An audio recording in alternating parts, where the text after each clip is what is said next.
Welcome everybody to ClearlySo Sector Insights Agriculture Edition. I am Matias Wibowo, the Energy Environment Sector Lead and Investment Manager at ClearlySo. I'm joined here by three guests who I will shortly introduce. This is part of a series by ClearlySo that will cover all our sectors. You can find past events to watch on our website and follow us on LinkedIn and Twitter for updates on the next one. Thank you again for joining this morning, and let's get started. So, as people are staying at home and restaurants are closed, we heard reports about food waste problems, especially in the wholesale market. We heard that export restrictions are being put into place. We heard that there is growing concern that there are not enough people to harvest. How resilient is our global food supply? In what ways has this crisis accelerated transition to a more resilient food chain? What are the roles entrepreneurs and investors in this transition? Our panel here will share their thoughts on these questions. Cansu, Deniz Bayrak from Bethnal Green Ventures, Andy Jones from Phytoponics, and Charlie Guy from LettUs Grow. So let's do a round of introduction. Tell us who you are and the organization you're representing. Cansu, would you like to start? Sure. Hi, everyone. Thanks for being here this morning. I'm a senior partner at Bethnal Green Ventures. We are Europe's leading early stage tech for good VC. So we are a generalist impact investor, really. And I'm really happy to be joined here by Charlie, who's the CEO of one of our portfolio companies, LettUs Grow. And what we do at BGV is we come in the very early stages of tech for good innovation and support entrepreneurs as they're starting to build their products. And we do that under three main themes: a better society, healthy lives, and a sustainable planet. Thank you. Andy? I'm Andy Jones, CEO of Phytoponics.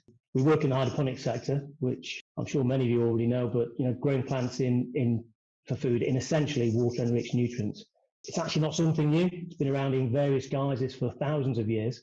Probably most of the produce that you buy, certainly peppers, cucumbers, tomatoes and so on, have probably been grown hydroponically already. And so what Phytoponics does, we've developed a deep water culture technology that doesn't need a substrate. Very often in the hydroponics industry as we see it today, a lot of the plants that I've just mentioned, they're grown in unsustainable substrates. And so our deep water culture approach allows our crops to be grown just in the nutrient solution. And that's a really big deal in terms of the environment. Very good. Thanks. Charlie? Thank you for joining. So, my name's Charlie. I am one of the co-founders of LettUs Grow. So we are an agricultural technology company creating solutions for the controlled environment agriculture industry. So this ranges all the way from greenhouses through to advanced vertical farms where we can control all of the elements to growth of different crops and plants to enable us to optimize these and reduce the resource impact of growing. So we've got two key technologies. One is an aeroponic solution, which is very similar to hydroponics, but enables plants to grow at a much faster rate and enables additional optimization for certain crops. And we also create various automation technologies that make these facilities as easy to use as possible for growers and farmers, and really bringing technology that should have been in agriculture a long time ago into people's hands and really bringing the industry forward to improve its efficiency and sustainability and resilience across the board. So hopefully I'll talk about a few more of those things later on and look forward to the discussion. Excellent. Thank you. I thought we can start the conversation with a light, fun question. Charlie, what food you love very much, and to the best of your knowledge, where does it come from?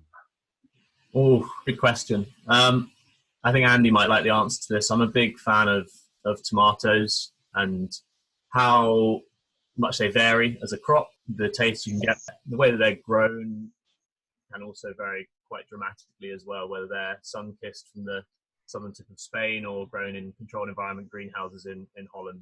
So yeah, they're a crop I like a lot. Right. Same question, Jansu. What food you would struggle without, and what is its journey to your plate? I would say olive oil actually, and I'm Turkish and I'm from the Aegean bit of Turkey right across Greece. So normally back home it would come from home, so it will be a very local product.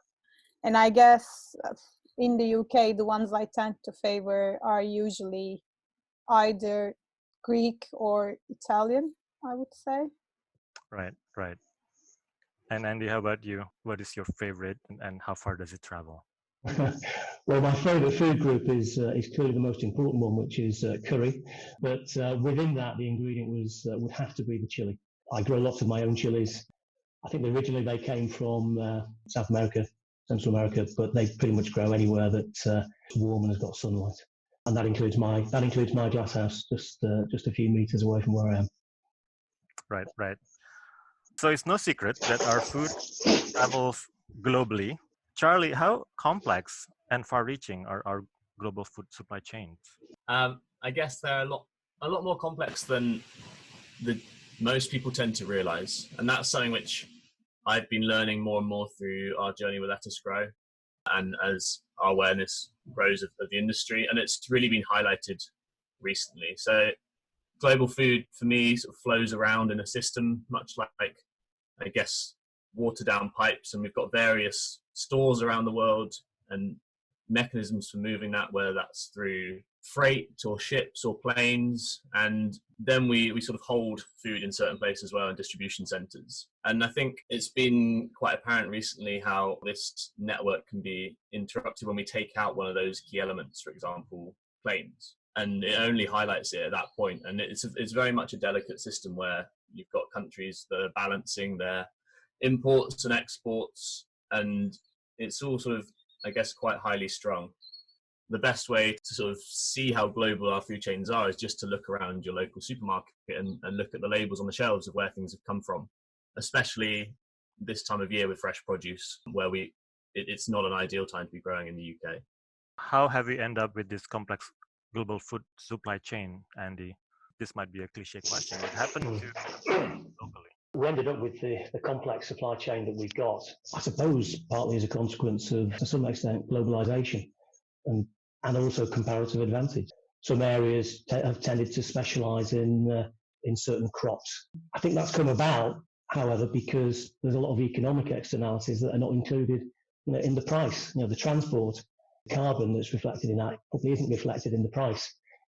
So while for companies it's a rational economic decision to produce and import and create long supply chains, it's possibly not the best thing for the planet given those economic externalities. I think consumers have also played a part as well, very much disconnected from the origins of their food. The concept of eating food in season seems to have almost vanished really. And while I was preparing for this, I was thinking back to a long time ago when I was a young boy, and I remember my mum having a cookbook which was all about eating in season, and it was all about eating the food which was available and good at that time. And I think we've moved very much away from that.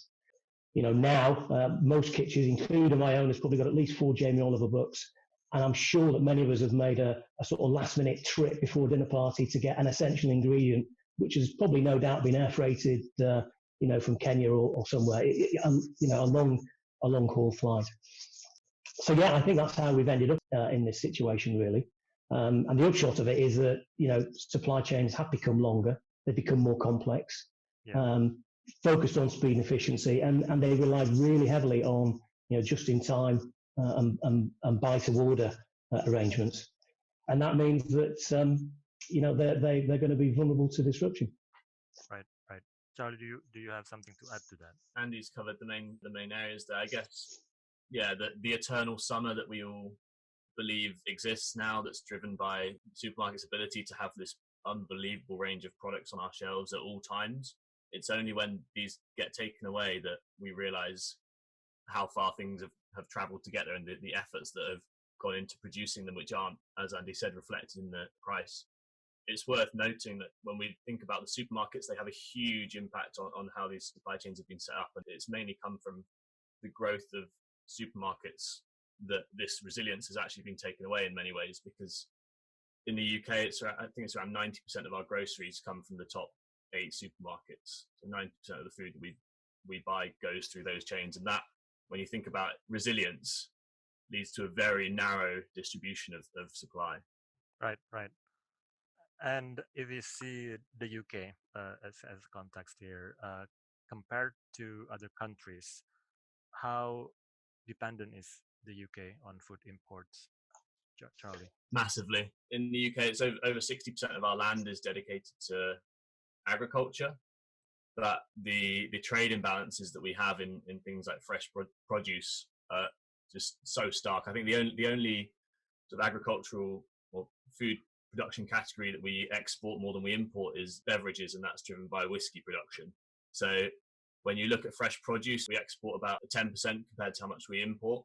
So we really are susceptible to impact within the global supply chain. We can feel it much harder here. Right, right. What do you think, Andy? I echo exactly what Charlie said there, really. The thing I've realised, working within this sector is the self-sufficiency stats. There's any number of different numbers and people quote lots of numbers, but the inescapable fact is that the UK is very heavily reliant on imports. I mean, when you look at the major agricultural products, we're only self-sufficient in 2 areas across the whole panoply, which was barley and milk. And exactly as Charlie said, you look across more processed products, beverages was the only one which actually gave us a surplus. So we absolutely are heavily dependent, and most of that trade is actually coming in through EU. I guess the whole situation that we're now finding ourselves in is, the reason we're having this webinar is, there is much more talk now about self-sufficiency, and this vulnerability is bringing into sharp focus the situation we're now in. Going back to the points we just made earlier, to address that step to self-sufficiency, it's going to require different choices from consumers. We're going to have to move away from that society being used to stuff being available all year round, all the time. That's not necessarily the best way to go. Right. Yeah. Yeah. Just following up to that, Andy. Now we are taking into account the current crisis, the current context. How COVID-19 impacting this intricate network? I think to some extent disruption is inevitable, given the unprecedented situation that we're in just at this moment in time. It's not possible to change the supply chain that we've got overnight. The social distancing requirements and extended into the lockdown that we're all now experiencing, has obviously had a massive impact. The COVID situation it's created a shock to the system, both on the demand side and also on the supply side. I think, from a demand perspective, there's clearly been a massive shift from eating out in restaurants to eating at home. I think I read in the Sunday Times this weekend that, that in itself could represent, 44% increase in the weekly budget for household goods. And so all the supply chains are pointing at restaurants in that instance, and they've got to be redirected to supermarkets. People are also, they're going out less. I think the government has probably been pleasantly surprised at the adherence of the general population, really, to the social distancing measures, and has been pretty good, I think, at not going out, certainly everything I've been seeing. That means that shopping trips have been less frequent, and when we're there, we're buying more. You've obviously got the panic buying aspect of it, and it's inevitable. It's indisputable that has occurred, particularly around, the non-perishable items. And so the combination of those 3 things has created a big uptick in demand at supermarkets. And so, given the just-in-time and the buy-to-order, they're finely balanced. Those, from my view, is that those supply chains, there's only so much you can do. There's going to be a downside. Just briefly as well, and we'll probably touch on this later on as well. From a supply side perspective, labour shortages clearly come into this, as well. And those labour shortages impact on the supply chain, whether it's agricultural workers from overseas, or whether it's logistics drivers who are self-isolating. So this COVID-19 situation, I think, has impacted at every point along a finely balanced supply chain. So yeah, probably inevitable in my view. Right. From your perspective, Charlie, what have been the disruptions we are seeing today, and what further disruptions are we anticipating? And just sort of reiterate some of what Andy's said there, like the restrictions in light of what's actually happened in the global perspective. I don't think have been too severe for consumers. Like the supply chain has managed to hold up in like thus far. We're still able to buy lots of products that we wouldn't normally be able to grow here. And the impact of the panic buying is much less severe than maybe it's being portrayed in the media. It's absolutely got much more to do with the fact that 30% of the food that's been going through restaurants and other eateries has suddenly had to switch to go through our supermarkets, and that's just a hard fact that the supply chains had to try and deal with. So it would of course have impacts on what's on the shelves. I think the concern is that the bigger problems are likely still in, if we go back to my analogy earlier, still in the pipes. The problems that will trickle down if support mechanisms aren't in place for farmers and for growers to have the confidence to sow their crops that are there for later in the season, or to have the confidence that have the labour to pick those crops that are there to be picked later in the season. That's where we've got real problems potentially coming down the pipeline if there's not adequate government support for farmers and growers. I think, again, slightly linked to that, like food price rises are pretty much inevitable, even if the supermarkets will do their best to sort of try and flatten these out, which they do every season anyway. Supply and demand will still do its thing. We can't get away from that. So it's quite possible that we'll be seeing price increases because of this increase in demand and reduction on the supply side. And then I guess, yeah, we touched on labor slightly already. It's a huge problem.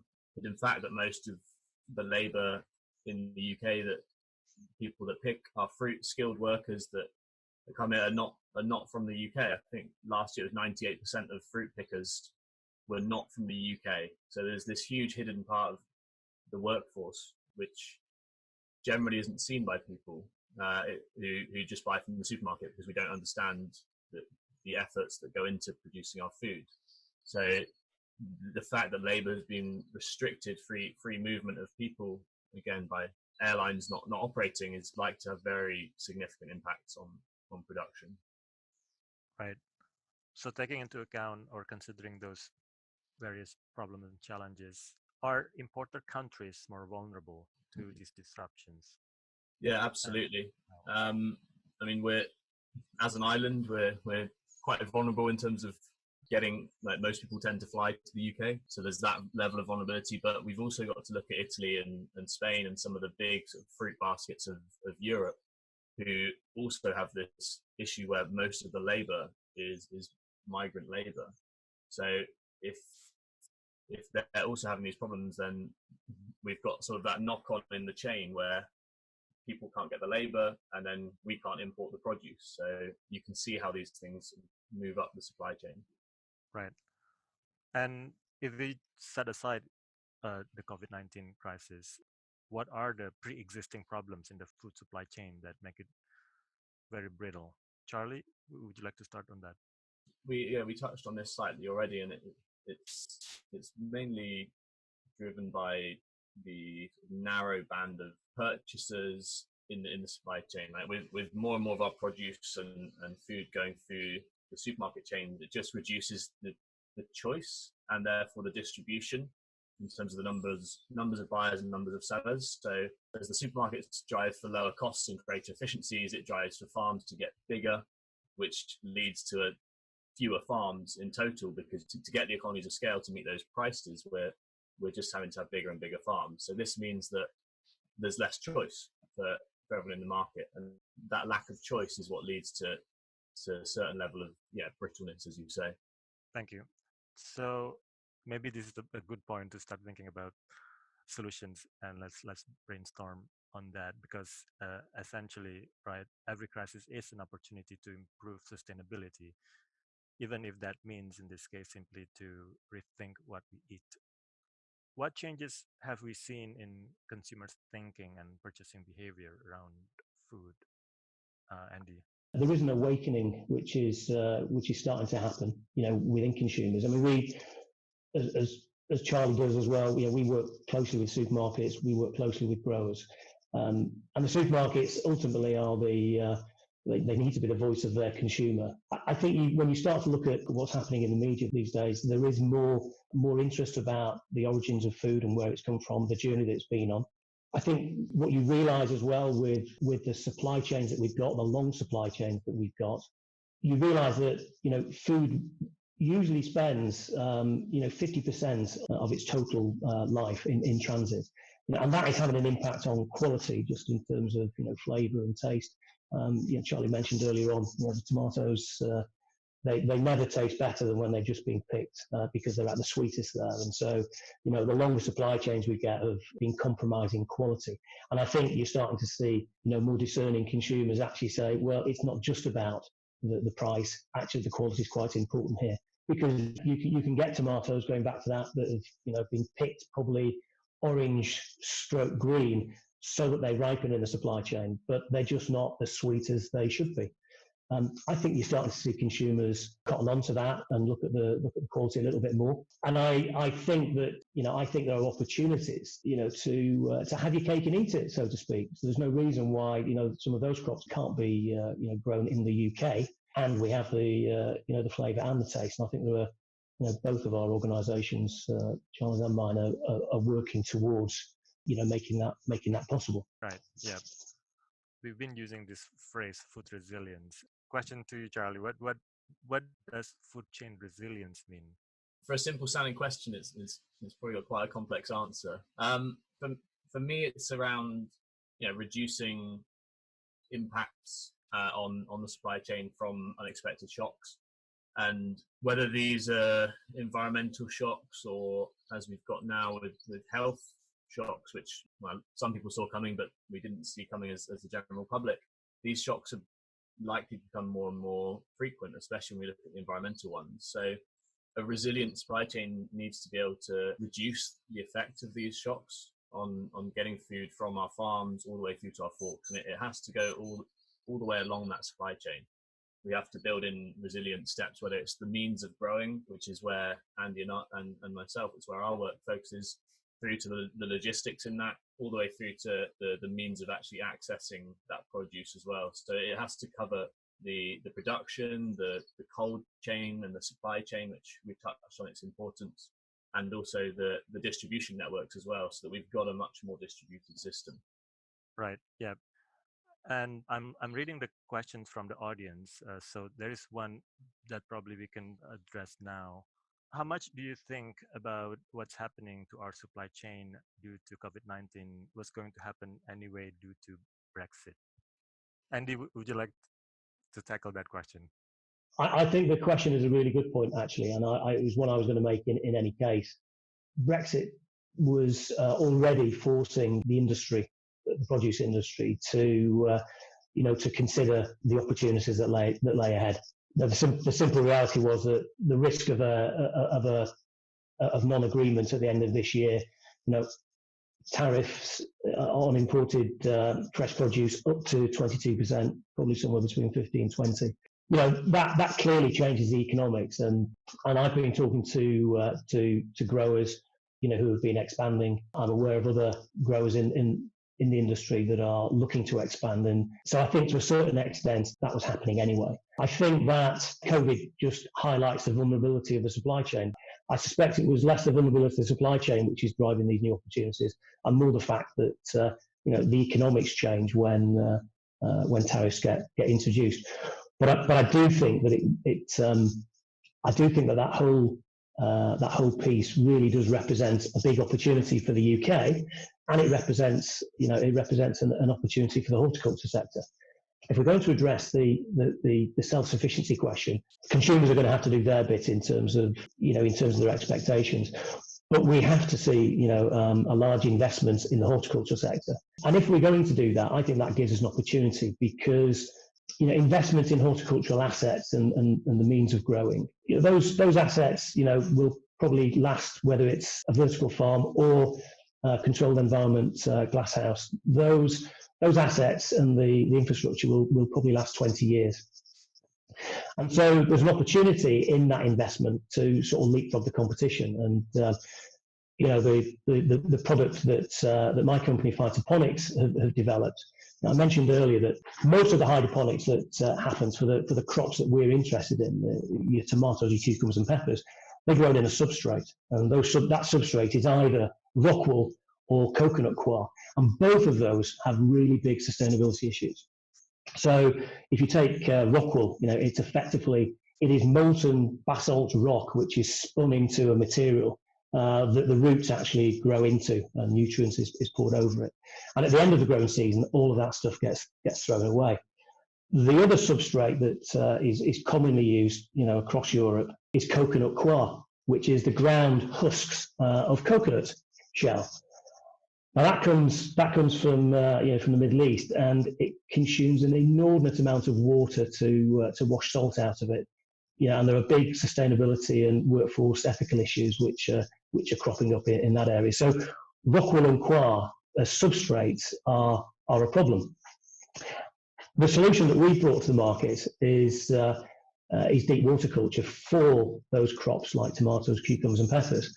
And the great advantage there is the plants grow directly in the water, directly in the nutrient solution, and they don't have a substrate, so you don't have to to manufacture it, and you don't have to dispose of it.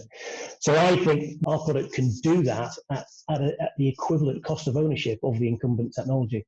So there's a massive opportunity to disrupt it, and I think for the UK as a whole, it's an opportunity to upgrade its asset base really, and to leapfrog the competition across Europe. Right, thank you. And in the sense that links to the next question, in what ways that this crisis accelerated transition to a more resilient food chain? And I think, Andy, you touch upon various issues about growing food more locally, and how technologies such as the technology that your company offers would enable that. What other ways, the question to Charlie, that this crisis accelerated this transition? Yeah, I think if we look at I'll start with the wider sort of supply chain that we've seen impacts in already, whereby farmers are locally trading more goods with each other. Farmers are acting as the points that can, because they have their own supply networks, they're changing these and allowing consumers direct access to their products, which previously they would have been selling to the supermarkets or to other retailers, and there would have been another link in the supply chain. So by farmers and growers in the UK reacting in that way and enabling sort of their existing resources, whether they've got a cold store on site that they can start storing more fresh produce in and distributing it locally. We've seen some really innovative actions already from farmers and growers, and that in many ways is driven by need to survive, but could lead to new opportunities for the supply chains post COVID-19, whereby we don't need to funnel everything through just a small number of suppliers. So there's some of the impacts we've seen already, and some of our attendees might have had local restaurants turning into shops, or local bakeries expanding what they can offer by adding fresh produce. We're seeing companies innovating very, very quickly in times of need, in times of crisis, to make sure that people are still getting their food and their produce. So there's some of the sort of wider supply chain impacts that we've seen that people are already starting to fill the gaps. When we go back to some of the more fundamental problems, Andy's absolutely right, and your question, Matias, the question from the audience leads to this. Like Brexit has been starting to highlight the issues, the environmental extremes that we've seen over the past few years, with some of the hottest summers on record and some really severe cold snaps. All of these we've been seeing this with our conversations with growers and farmers, that they're seeing more and more problems in terms of their production being disrupted, whether it's political, environmental, or the recent health issues. So we've been noticing more and more traditional farmers turning to solutions for the future, whether it's controlled environment growing as a way of diversifying what they do. And for us, this is where our sort of technologies come in and can really help growers and help farmers by protecting their crops from these shocks and allowing people to grow in a much more flexible way. For example, within a controlled environment, whether it's a hydroponic or an aeroponic system, the vertical farming systems that we produce, you can change crops very, very rapidly between, for example, all of your different types of leafy greens, herbs, strawberries. You can use the same system for growing a wide range of crops, which obviously gives farmers flexibility in terms of what they produce. So there's a lot of different things that are starting to happen, and we're seeing significant increase in demand from traditional farmers turning to controlled environment solutions. Right. Matias, I'll jump in for a second. Excellent, Cansu. Yep. So I mean, I guess one thing to sort of keep in mind throughout the whole conversation is the current crisis is also highlighting the human element that's involved in the production of the things that we consume. And Charlie and Andy, they've already touched upon this, but like the hope would be that the situation that we found ourselves in globally would help accelerate policy changes that would enable structural safeguards in place. For example, Charlie mentioned migrant labor involved in the production of most things that we consume. So better immigration policies, more encouragement from local governments to keep the production thing. I feel like we've so far we've really focused on the more mechanical side of production. Talking about making sure the people who produce the food are all safer from the shocks that are coming from climate change financially, or with the current situation where they see their livelihoods being almost erased overnight because no one can. Yeah, I think that's a really good point, Cansu, and one that, like, if we look at the issue with labour in the UK, where we've got people who are used to travelling every year to work in what is a relatively, in terms of the relative economic situation, a well-paid job. But when we think about the actual human situation, again, it's not well known. Like, farm workers live in temporary caravans, generally sort of 6-7 people per caravan, and that's quite a small space, especially when you consider social distancing. So there's a lot of things in the supply chain which are being impacted by COVID-19, and we absolutely have to focus on those human stories behind these issues, and accept that it's almost I guess in the way that we've been speaking about in a general sort of rhetoric for food production, is that it is a production machine, a manufacturing process. But the reality is, behind all of this is thousands, millions of people worldwide. Right. Yeah. Going back to the topic about transitioning to a more resilient food chain or food system, I'm going to pick up the question from the audience here, from Simon. He flagged that the need to revert to a diet that is more seasonal.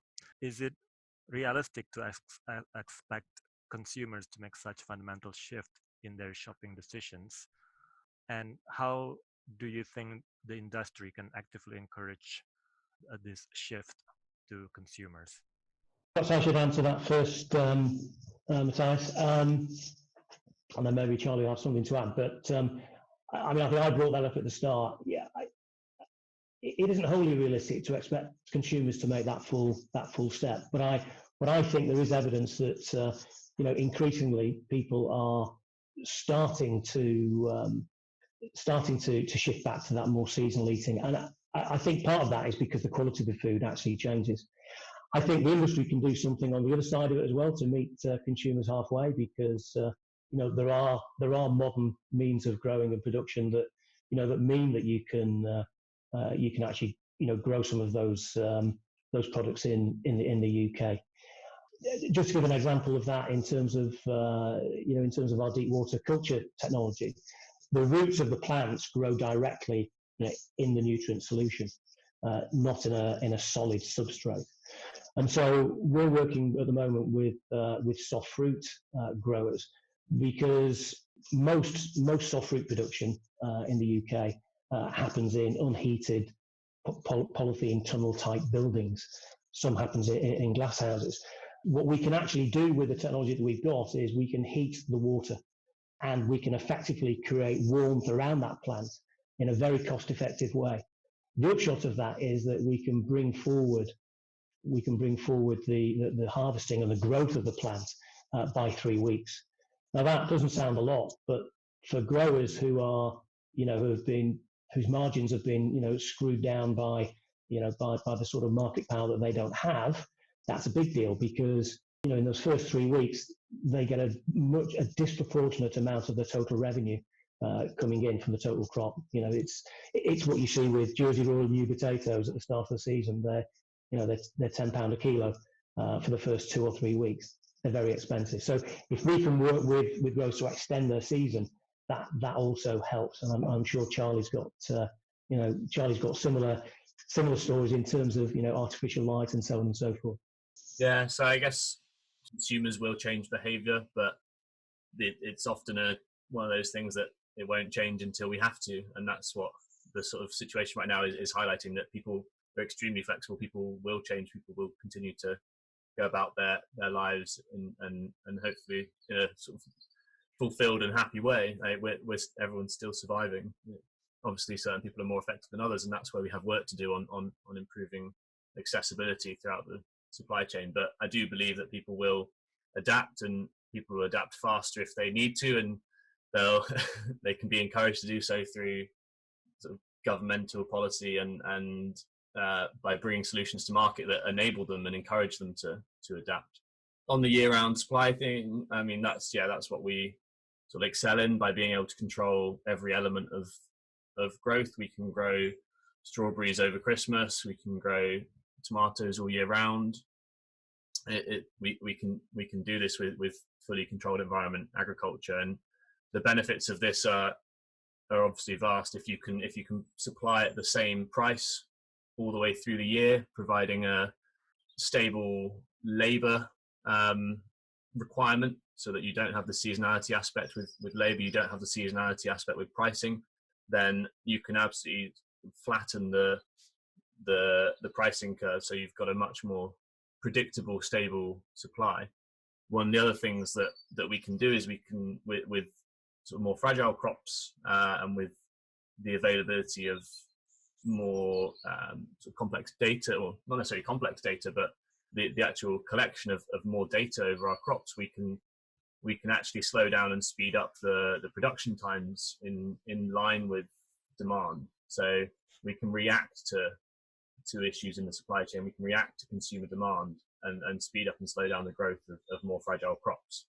So there's huge benefits that fully controlled environment agriculture can bring when we start looking at that side of the supply side instead of the demand side of the argument.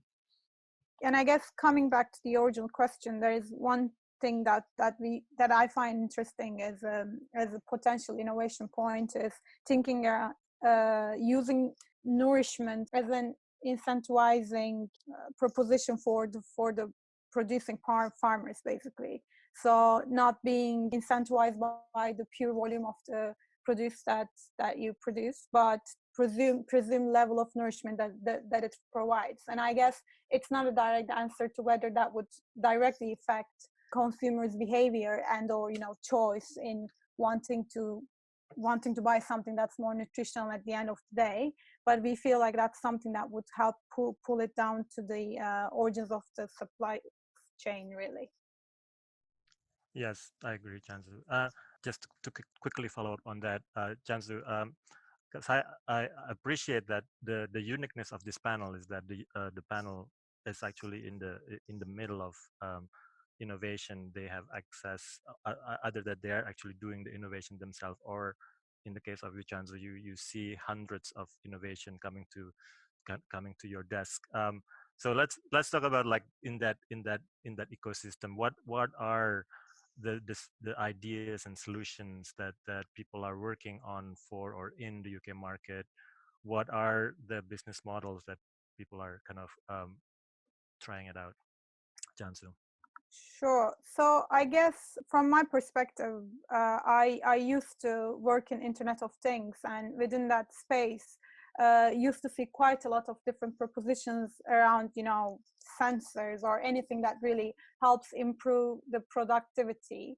And I think at this stage, I would personally find it quite hard to get excited by that sort of proposition. And that mainly stems from the fact that it's known that top-down digitalization or top-down innovation is slightly futile effort, particularly in an industry that is as complex as agriculture.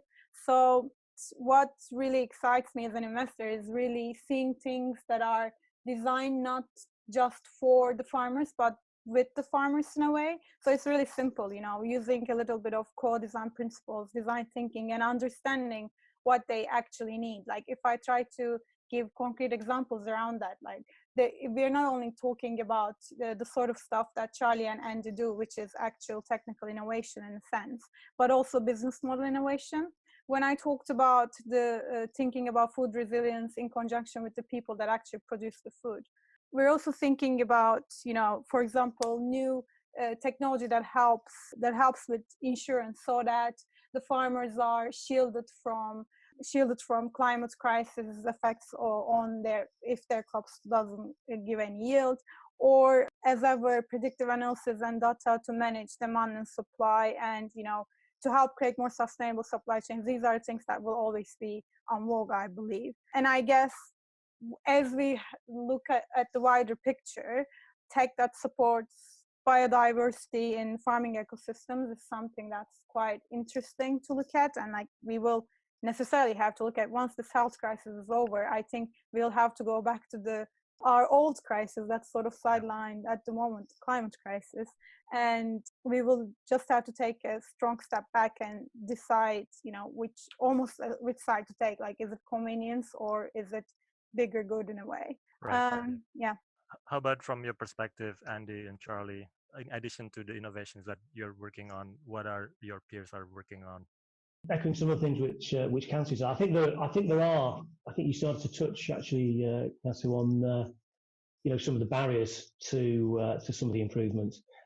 I think some of the barriers that we have to some of the changes, access to capital is always one, and in the current climate that's probably going to be tight as well. I think producers themselves have issues around access to supply agreements. You're talking about certainty of income and so on, and the extent that everyone's talked about today, the market power that supermarkets have over the supply chain is clearly an issue. But I think that provides some opportunities, and again, Cansu started to touch on that. I think that there are opportunities to establish collaborative growing models. And that's something that we've been actively trying to do. So working with growers, working with supermarkets in partnership, working with government bodies to seek to establish new growing sites that are close to the point of consumption. Because that's been at the heart of a lot of what we've talked about today. And from our perspective, we very much see that in the UK there are UK facilities already which grow tomatoes, cucumbers, peppers, and the whole panoply of produce that we're talking about. There's not enough of them if we're going to avoid the food miles that we inevitably incur, shipping, moving by road and the produce from the length and breadth of Europe. But we do have those businesses, and they are viable businesses already. And so, again, just repeating reiterating what I said earlier, really, I think this is an opportunity to build new facilities that sort of leapfrog. They're viable already, but we've got an opportunity to make them, to make the returns better with the improvements that we're able to bring here, as well as a massive improvement, in terms of sustainability, whether that's avoiding the substrate that that is the blight of the hydroponics industry, or avoiding the food miles. And it's something that we're actively pursuing with one of our new shareholders, Development Bank Wales. We closed the funding round a few weeks ago, and we're working very closely with them, looking exactly for those sorts of opportunities You know, whether are brownfield sites close to urban conurbations, that we can actually work collaboratively with, you know, with a range of partners, because that's a really key way of, you know, de-risking it and actually, you know, unblocking some of this and you know, and producing more locally. Thank you. And how about from your perspective, Charlie? What are the innovations out there that we should be excited about?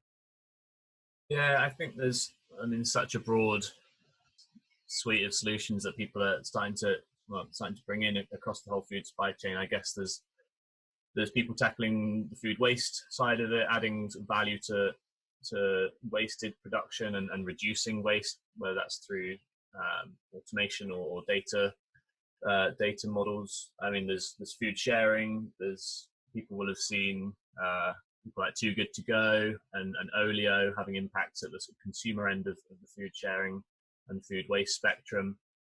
But then when we look at actual production, the so-called business model innovations are probably actually just going to go back to the old models that worked well, with things like agricultural collectives and cooperatives that aggregate produce from a number of smaller suppliers and then feed that out in a more local way. Like there's definitely a way that we can go back to more traditional models that and use technology to enable those to work even better than they used to add that resilience to the production end of the supply chain.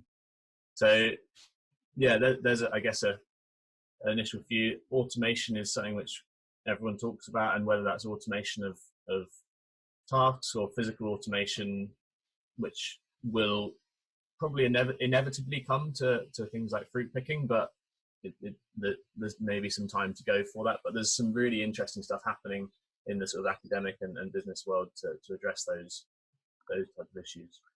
Mm-hmm. I hope that gives us a broad picture of some of the things going on. Thank you. Thank you. Just final comment before we start wrapping up, I guess, is yes.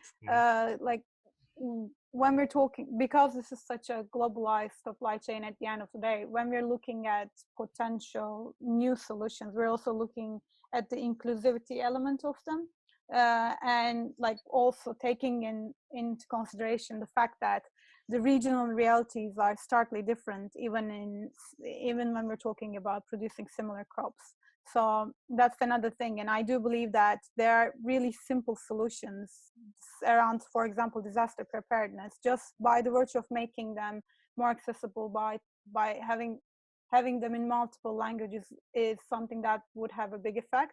So whenever we're thinking about these massive global issues, I tend to think that the simplest interventions can have a big effect. So like trying not to get starry-eyed from like pure tech innovation, but like also going back to the people element to it. Thank you. Very good, very good. I mean, there are tons of questions from the audience, and I think we will try to respond to these questions offline. And I think it's time to wrap up. I apologize to those who flagged the questions earlier. But thank you again for attending ClearlySo Sector Insights Agriculture Edition. Check out our website for more news from ClearlySo on recent successful capital raises, and we look forward to sharing even more with you. Please get in touch with us if you think we can help you with your own enterprise or investment interest. Thank you very much, everybody, and have a good day. Brilliant. Thanks, everyone. Thanks all. Bye. Bye-bye.